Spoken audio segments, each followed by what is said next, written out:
디지털 시대 보안의 아두는 제로 트러스트인데요.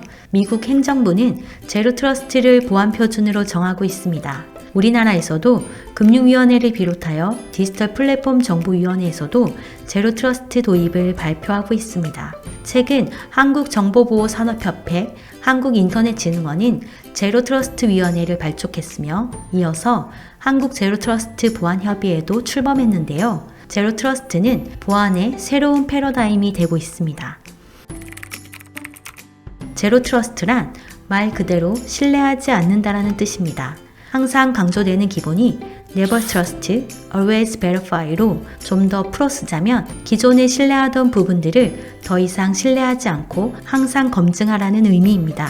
왜 항상 검증하라는 말이 나올까요? 우리가 컨설턴트로서 기업의 내부망에 접근할 때도 항상 로그인하면서 접근했는데 그건 검증이 아니라는 의미인가? 라는 궁금증이 생길 수도 있습니다.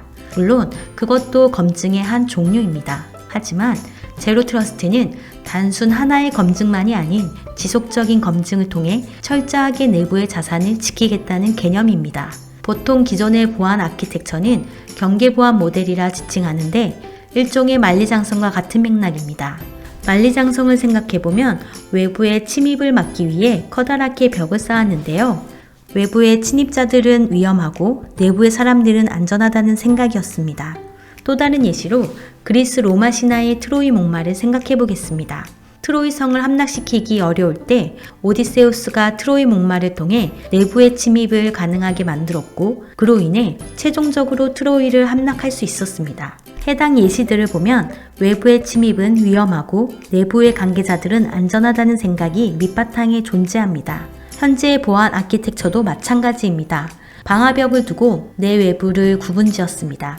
한번 인증을 하고 접속을 한 사람에게는 우리 내부 사람이니 당연히 안전한 사람이겠지라고 판단하며 무한한 신뢰를 주었는데요. 이를 암묵적 신뢰라고 부르는데 제로 트러스트에서 이를 최소한의 권한 부여와 꾸준한 검증 등의 방법을 통해 암묵적 신뢰를 없앤다. 즉, 더 이상 내 외부의 구분을 통한 보안이 아닌 내부마저 철저한 검증을 진행해서 보안을 강화하자는 것이 제로 트러스트의 개념입니다. 포레스트 리서치의 존 킨더버그가 최초로 제로 트러스트라는 용어를 제시했습니다.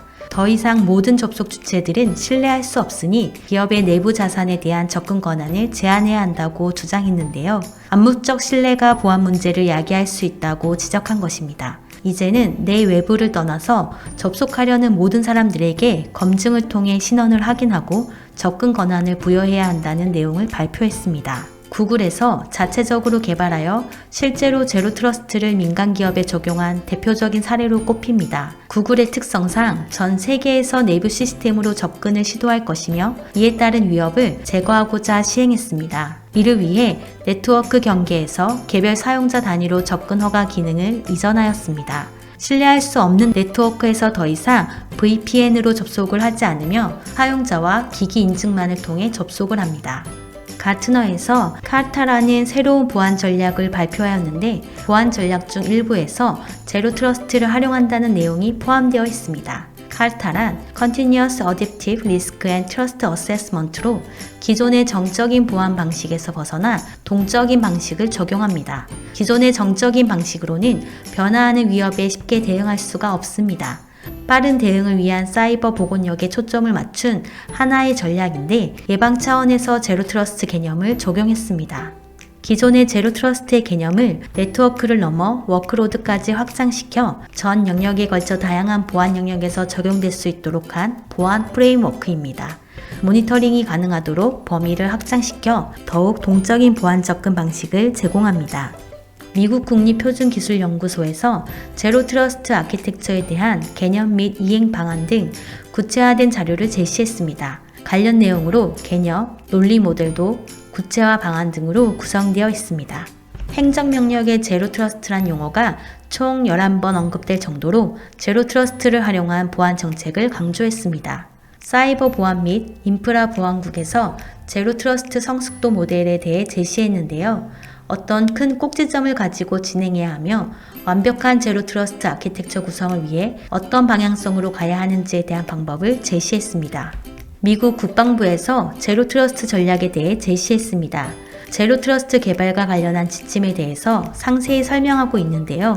위 사진은 미국 국방부 자료의 내용 중 일부로 ZTA로의 변화를 위해 목표와 어떤 부분에 대해 초점을 맞춰야 하는지에 대해 설명합니다. 코로나19로 인해 사회적으로 많은 변화가 생겼습니다. 특히나 업무 환경이 많이 변화하였는데 재택근무가 잦아지면서 회사 내에서 접속해야 되는 시스템들도 집이나 외부 공간에서도 접속이 가능해야 했습니다.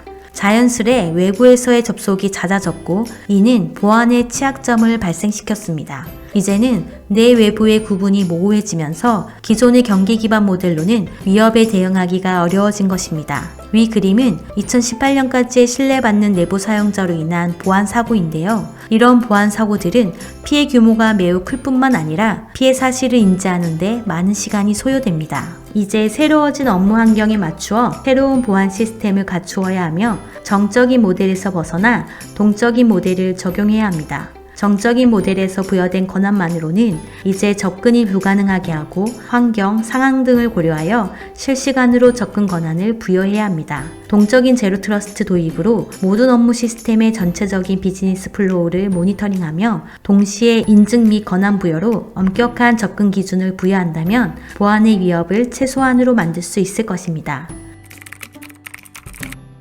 현재 제로 트러스트는 한 번에 구축할 수 있는 모델이 아닙니다.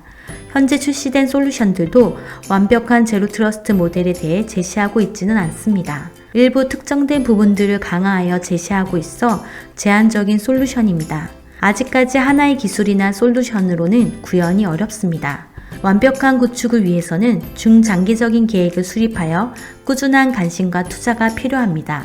이를 위해 명확한 보안의 기준과 어떤 요건을 가지고 어떤 솔루션을 사용할지에 대한 깊은 고민이 필요합니다. 이런 한계점이 있지만 기업 및 기관에서는 제로 트러스트를 기반으로 한 보안 체계를 구축할 필요성이 있습니다. 제로 트러스트를 통해 보안 수준을 높일 수 있으며 기존 시스템의 취약점을 보완하고 내 외부에 대한 위협에 대한 대응 능력을 강화할 수 있습니다.